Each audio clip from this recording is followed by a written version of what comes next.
Hey Jacob, how you doing? Living the dream. What's this spring like for you? Last year you came in, got some opportunities to learn and grow and develop. Now this year you're kind of looking for a little bit more from what I've heard. So what's this spring like for you?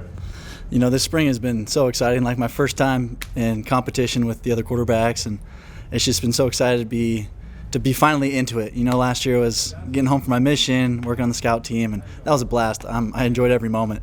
But now it's time to shine and just rock and roll. What's that like in that group? Because there's talent there, there's experience there. It's not an easy battle for any of you guys because there's a lot of different people with different skill sets. So the competition, everybody says they like it, but it's got to be an interesting challenge. Yeah, no, I think we have a really good quarterback unit as a whole.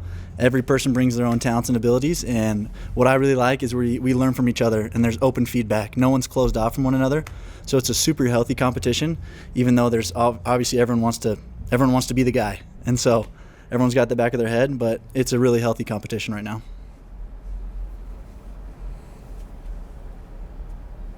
All right, let's go Mitch and then Hunter. Yeah, Jacob, you mentioned when you're hopping on that you're living the dream. What does it mean just be here at BYU? Because I remember your recruitment, you grew up, dreaming of BYU, if I'm not mistaken. Just what does it mean to now be a BYU quarterback and competing to vie for that starting job? I think sometimes I take for granted that I get to wake up every day and do something I love.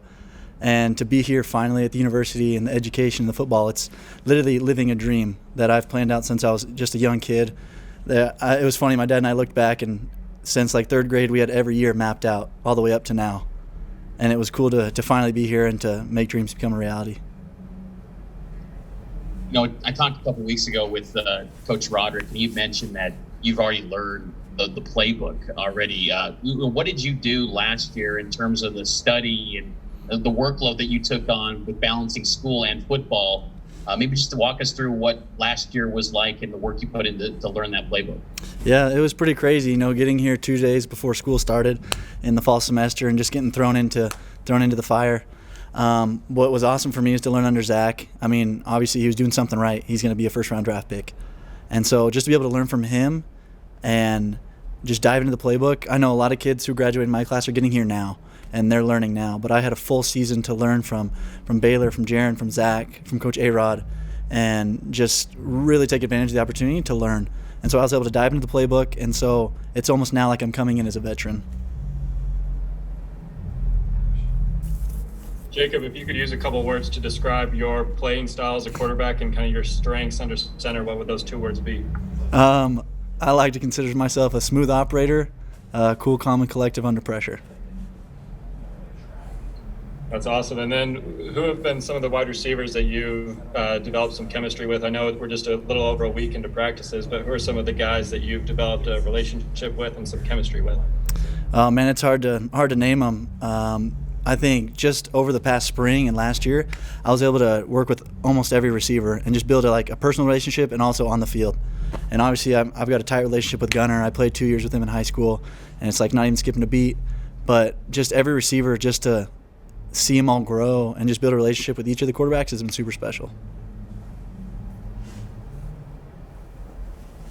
All right, Jared and then Mitch. You mentioned something, Jacob, that I wanted to have you touch on a little bit more. Zach's set a standard now that's kind of back toward the BYU traditional standard maybe of being, an elite level quarterback and having that type of recognition. Is that good and bad? Because, the expectations are pretty high, but also the attention for BYU quarterbacks are pretty high now as well. I think Zach did an amazing job of putting BYU on the spotlight and as a whole team collectively last year. And I think it's wrong for each of the quarterbacks to think there's an expectation. Obviously, we want this to be back to as quarterback university, QBU. But as soon as you try to meet expectations that aren't really there, then you're not really playing for anything real. And so I think it's just playing as a unit, playing as a team, trying to live that model like we had last year. We are one, love one another. And that's when everyone starts playing well. And that's why Zach had such an amazing year last year.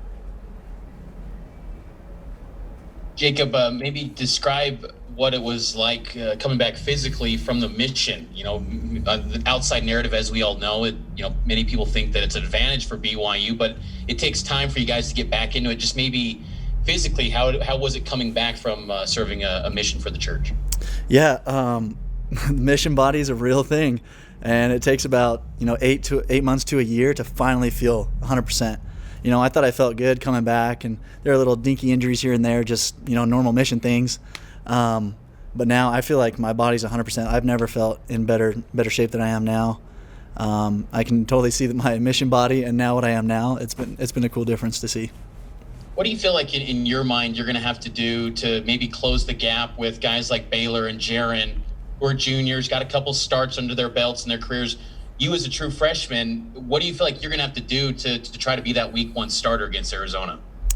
I think it's just going to take a lot of confidence in myself and also trusting the coaches to understand, each of us have talents and abilities, and it's going to be the one who takes charge of the team and is able to show the confidence that, even under pressure and in stressful situations, they can handle it. All right, last question, Ben. Everyone kind of will label quarterbacks as a dual threat or pro style. Is there a label on has there ever been a label on you as far as like style of quarterback that you've heard? Yeah, I've been labeled a pro style quarterback, but I like to say I'm a pro style that can run if I need to. Yeah, so that's my follow-up question. I was looking up just your athletic times for your Spark Combine, and I was actually impressed. You had like over a 100 Spark Combine. Is your athleticism underrated, do you feel? I think it's like a sneaky speed. I think when I need to run, I had a few 100-yard rushing games in high school, and I don't think people sometimes didn't respect my running game. And so obviously I'm not here to just run the football. We've got some stud running backs who are here to do that. But it's really good that the defenses respect my legs as well.